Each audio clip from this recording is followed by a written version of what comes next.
Thought Bubble Audio.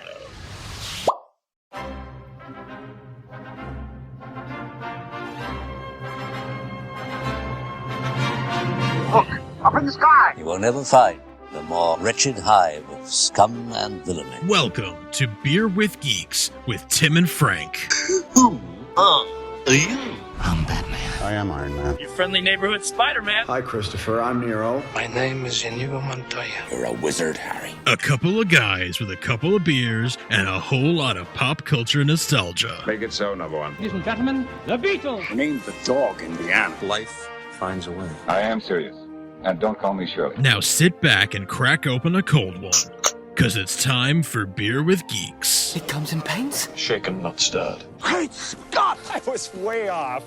I knew it started with an S, though.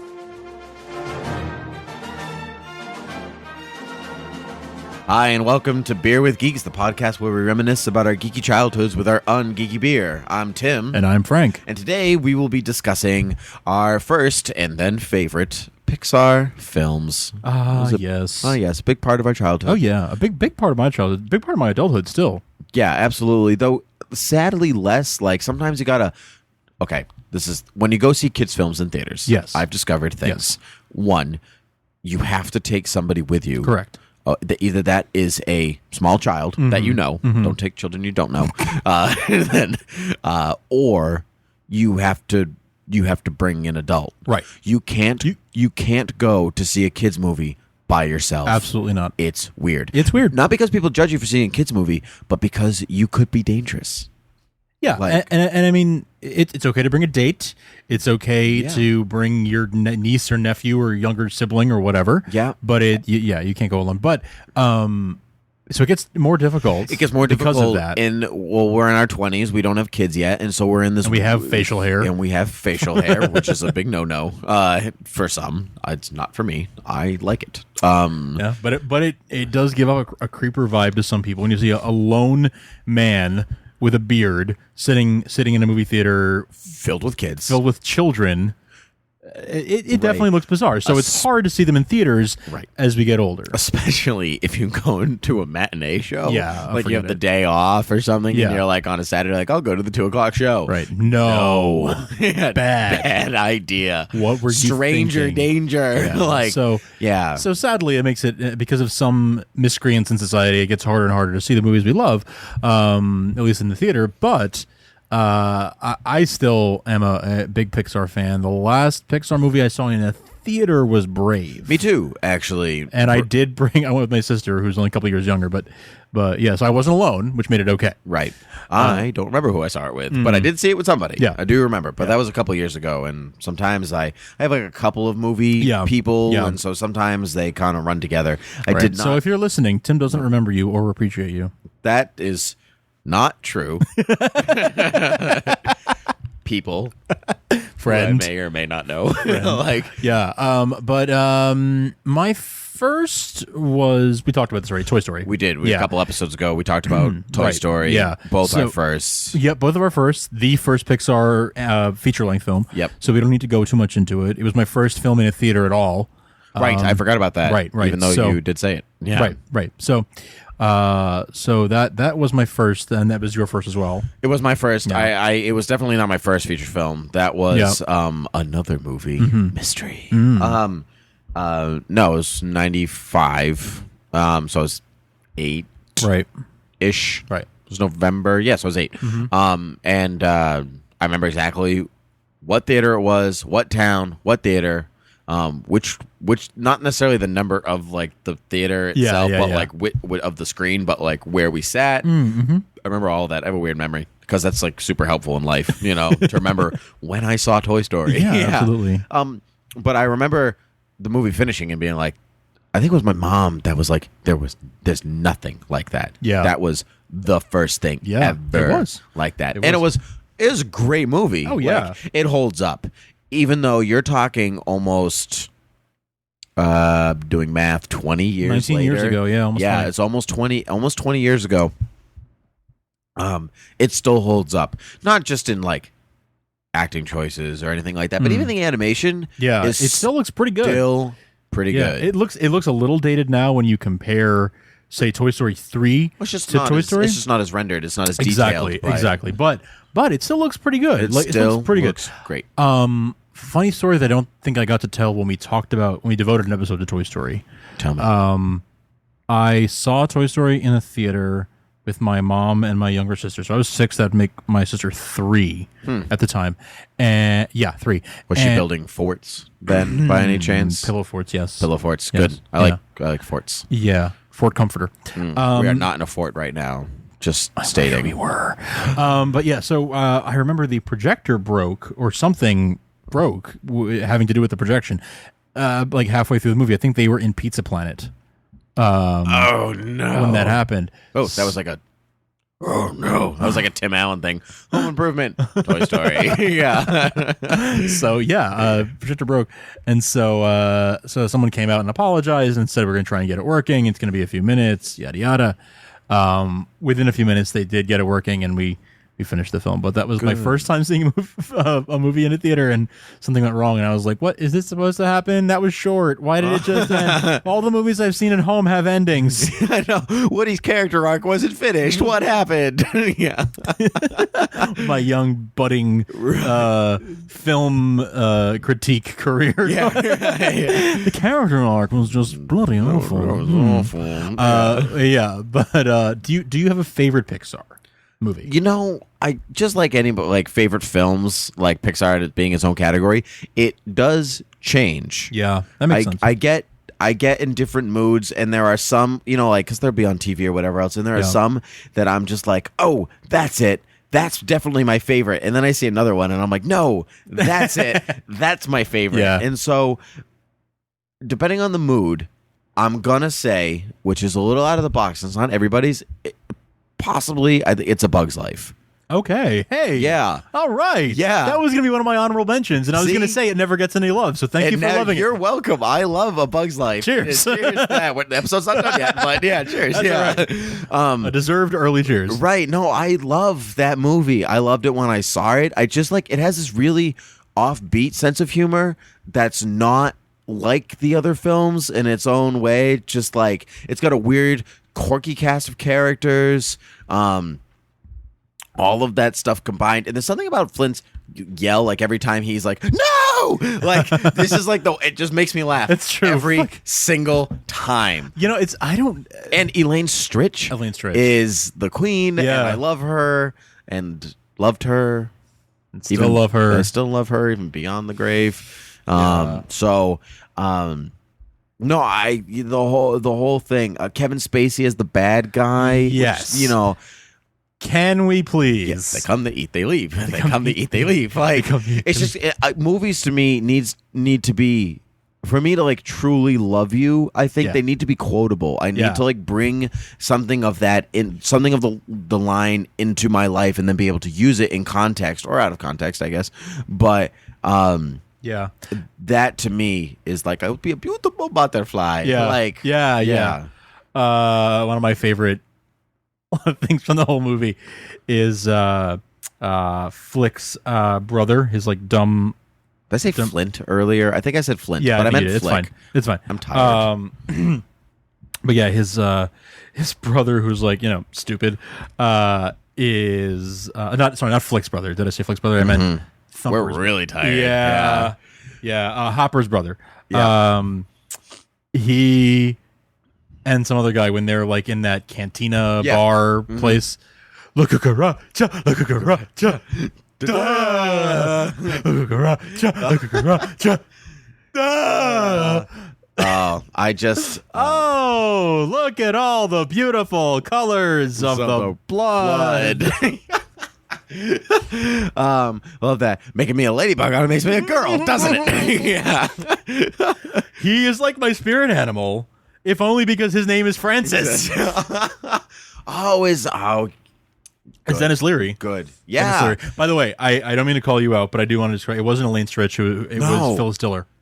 No. It was Phyllis Diller, This whole time I've been masquerading it as Yeah. not that I've really said that to anybody, but in your mind. In my mind. It does kind of sound like her. She's got the same laugh. I hear it. Which that's upsetting to me. I still love the movie. Don't get me wrong. But I mean, It's fine. I mean, I was like, it's just, I mean, like I said, instantly quotable. Like, I mean, in my job, I'm pretending stuff is different than it is all the time, and I just always think of, let's pretend it's a seed. It's a rock. Like, story of my life. That is every day. I'm so glad you picked that because You fire. Yeah. Anyway, hey, sorry. you don't understand me. I really, I really love that movie. I think it's very underrated. Not even underrated. It's not remembered. It's forgotten. It's a forgotten Pixar Any movie. list of Pixar movies, it will rarely be on like a list of best or favorite Pixar movies. It's not like you see P.T. Flea walking around Disney World, which is was brilliant. A brilliant character. Yeah.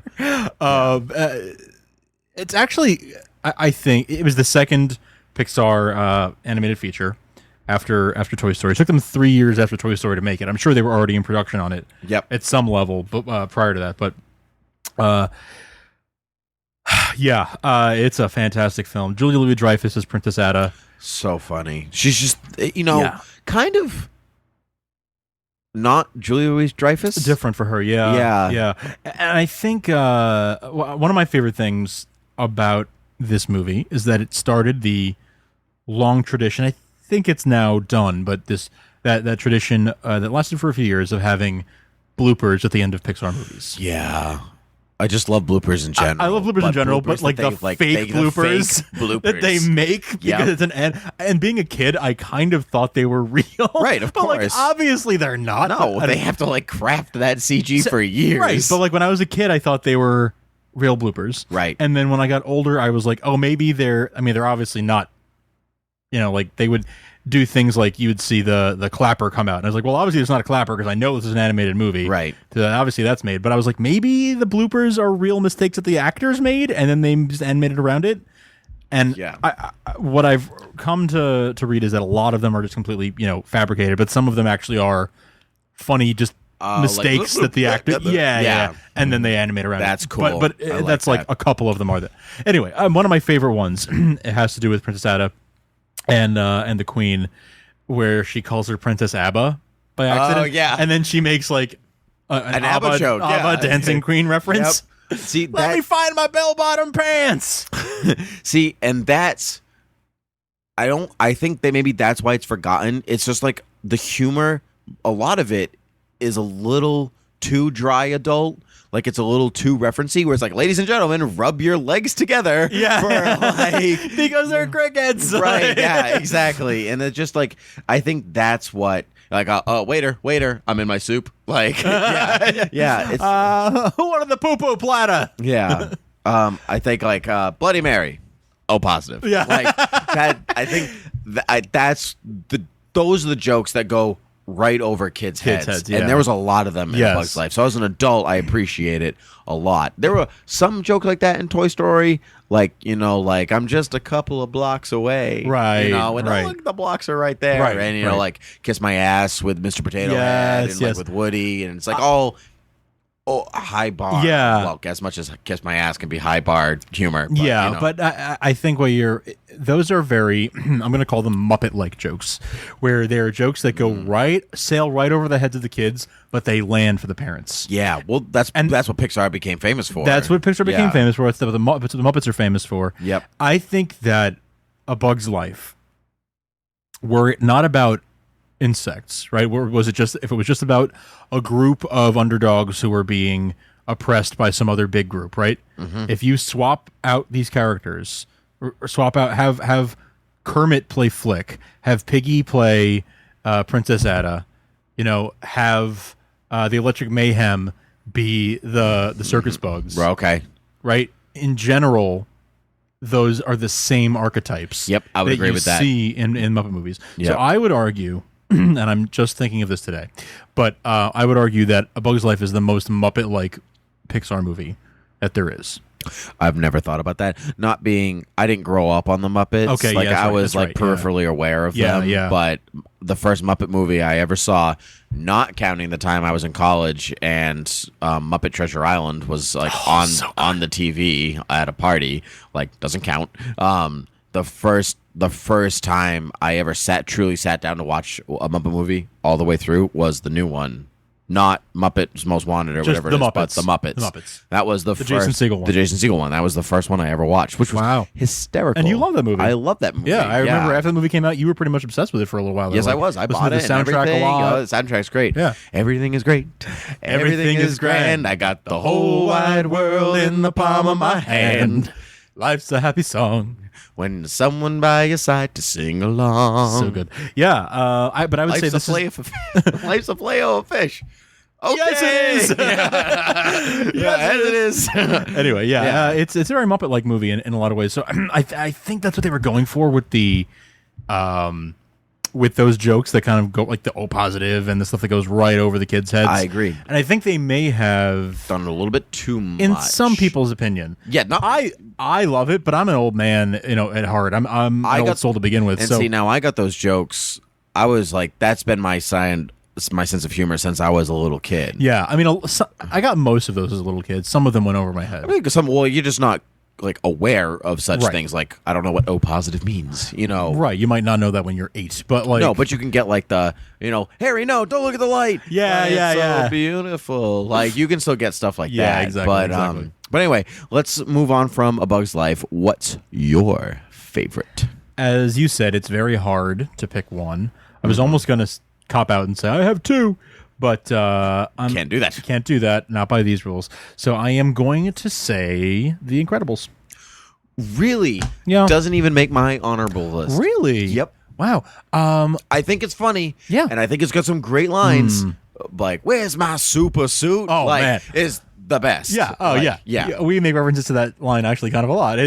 All the time. Yeah. I am the greatest good you'll ever know or ever have or whatever. I'm the greatest good you are ever gonna get. That's it. That's the So anyway, so why is it your favorite? Not because it's a superhero movie. Yeah. Not just purely because it's a superhero movie. That's a peripheral nice to have. I think it's a great analysis of the superhero. It is a great deconstruction of the superhero genre. Yeah. It's Watchmen for kids. It's the family version of Watchmen. It's like Watchmen meets Civil War. They have to register.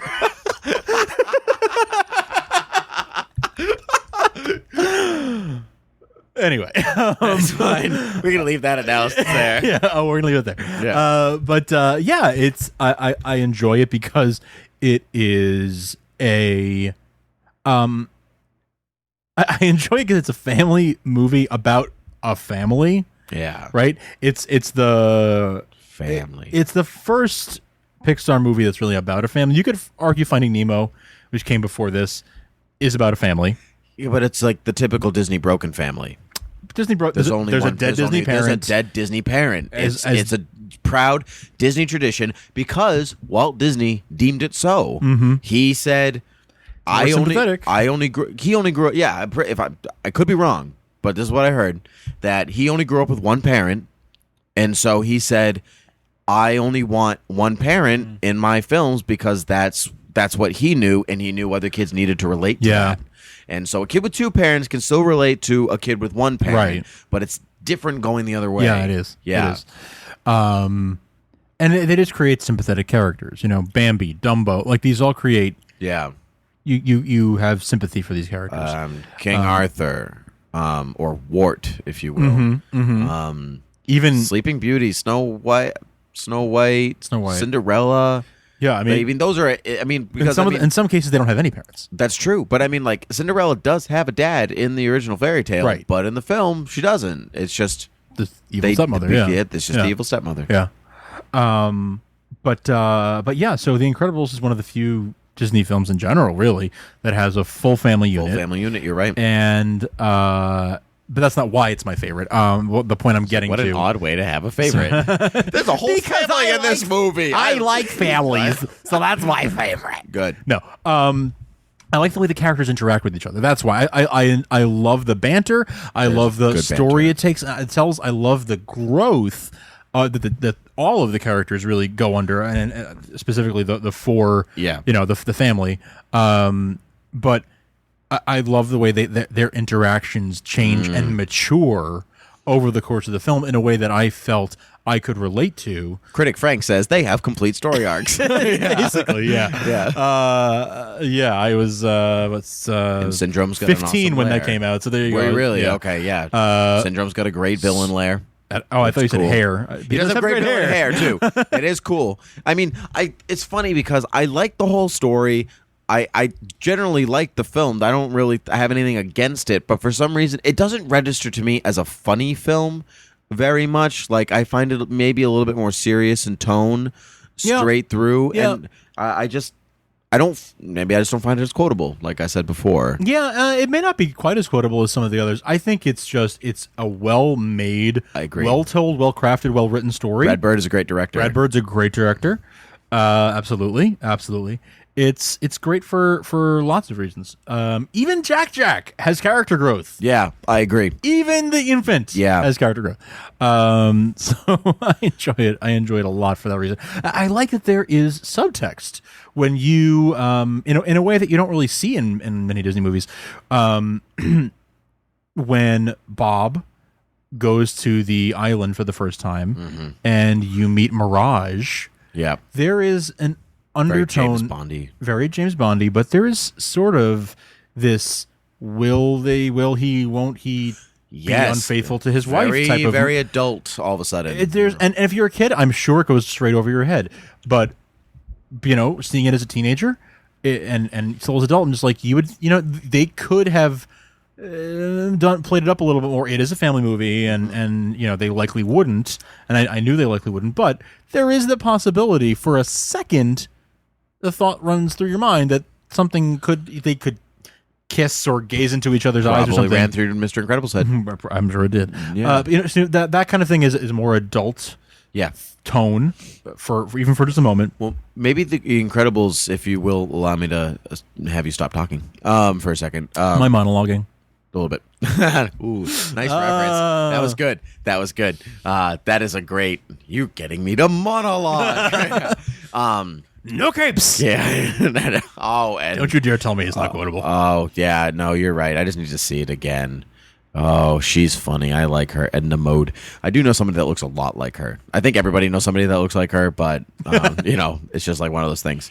Maybe The Incredibles is the movie that kind of started a more adult tone to it, like something like that. Because I mean, you can watch WALL-E all you want, but if I was a little kid watching WALL-E, which I love that film, and I had a hard time not choosing that as my favorite, but nobody talks for a long time in that film. True. It's harder to watch. It's harder to watch as a little kid. Your attention span is not the same. And then like the first 10 minutes of Up, like if you're not crying, so those you are a Tin Man, or not, because he cried a lot. So you are Iron Man. You are the Iron Giant, the soulless. I'm done. Okay. WALL-E and Up are my two honorable mentions. As I think, because I mentioned A Bug's Life. Because you mentioned A Bug's Life, it was going to be Up and A Bug's Life. Interesting. But WALL-E also bears mentioning. Just they are both really those are actually pretty adult stories. Not adult in the sense of explicit, but adult in the sense of a little more mature. Yeah, I agree. Up is not an honorable mention for me if we're going into honorable mention time. WALL-E definitely is, because I just the beginning, even starting with like put on your Sunday clothes, there's lots of world out Michael there. Crawford. Yeah, the Sunday in the Park with George. I'm not sure where it's from, actually. I don't think it is from that. Carousel. It's a movie, so it's not. It's not Carousel. It's I'm gonna hurt my brain now. Look it up. Carry on. Yeah, I'm gonna keep talking. But the soundtrack in that film was incredible, with like La Vie en Rose by Louis Armstrong, like hold me close. But I mean, like hold me close and hold me fast. That was good. Louis Armstrong. Thank you. It's Hello Dolly. Hello Dolly. Thank you. That was gonna bother me. So between that, and then I just like the metaphor might be a little bit strong because it's a kids movie. They do kind of like let you know right away what it is, but I mean, like Eve planting the garden. Yeah. Blah, blah, blah. You know, I love it. I love all that stuff. My other honorable mention, which I know we're going to talk about because it's great, is Finding Nemo, which, I just like if not for Dory, I don't know if the film is as strong as other ones. I think she really does make the film. Yeah. Because she is, I mean, there are definitely other instantly quotable things like, you guys made me ink. Yeah. Like, you know, and, oh, speaking of, hello, Bruce. You know, my name is Bruce. You know. I've never eaten a fish. So, you know, feels good to get that off my chest. You know, like, there's just a lot in there. And you can say P. Sherman 42 Wallaby Way, Sydney to almost anybody. And people are going to be like, you know, I think I said it the other day. And people were like, So, somebody used it at work the other day. Someone was making a PowerPoint slide and there needed to be an address on it, and someone used P. That's Sherman 42 awesome. Wallaby See, Way, it's like Sydney. things like that make it, Yeah. it's like cult classic status, except everyone's in the cult. Right. Yeah. Right. And so that's why it hits for me. But you're giving me the look of, I have something to say. No. I if anything, I'm giving you the look of, I completely agree with everything you're saying right now. I read your look wrong. It's I think Finding Nemo, it's definitely a favorite, and I know that not because there's like any nieces or nephews or kids in my life, but because I see the merchandise that's out there. Yeah. And it's everywhere. Well, I was in Barnes & Noble earlier, and there was a pop doll of Dory. Yeah, there you go. Wow. Yeah. Pop figure, not a doll. Yeah. Another one that needs to be mentioned before we close.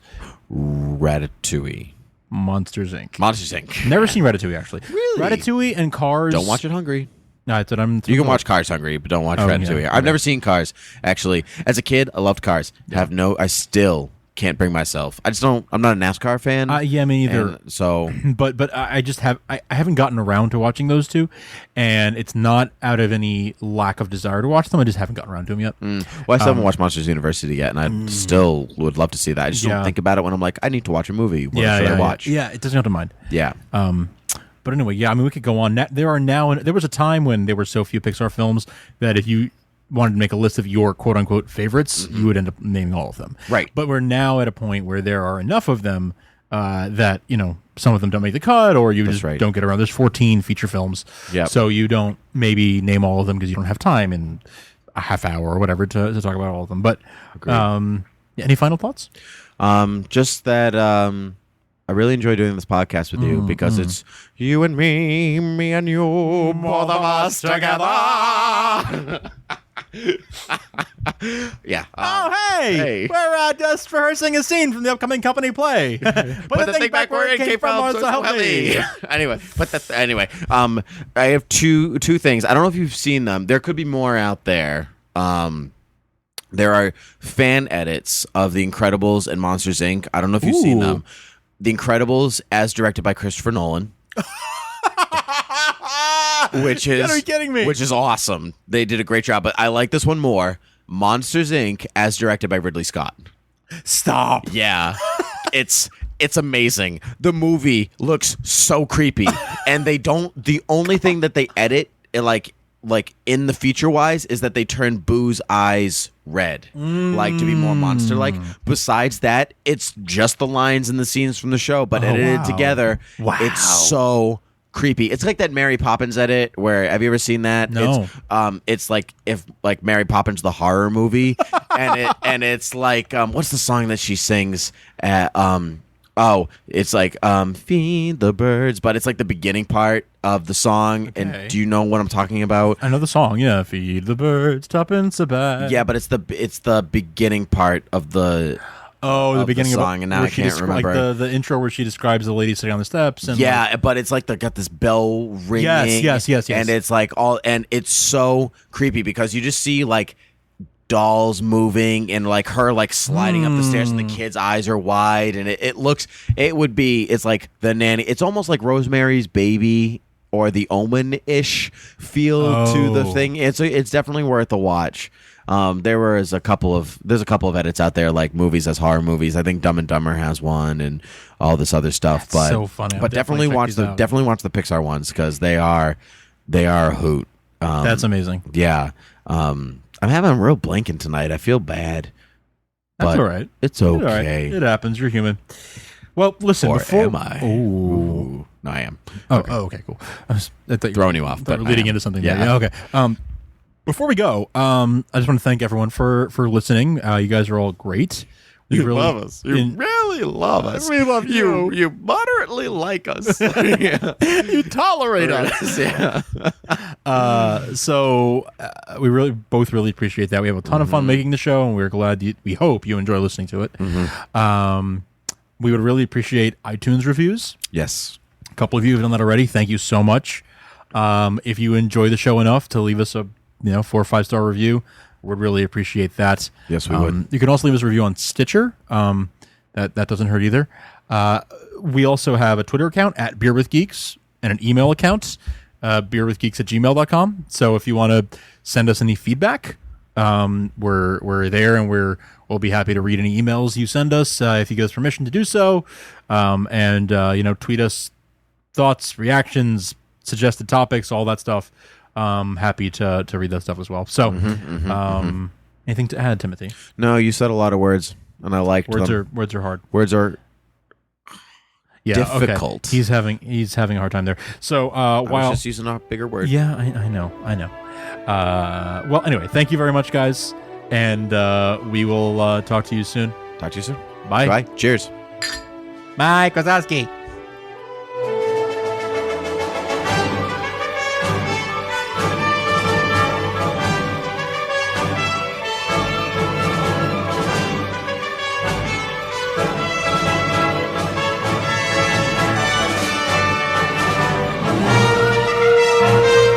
This podcast is intended for entertainment and information purposes only. All character names, sound effects, and quotes are registered trademarks and/or copyrights of their respective trademark and copyright holders. All original content of this podcast is the intellectual property of Thought Bubble Audio Studios unless otherwise indicated.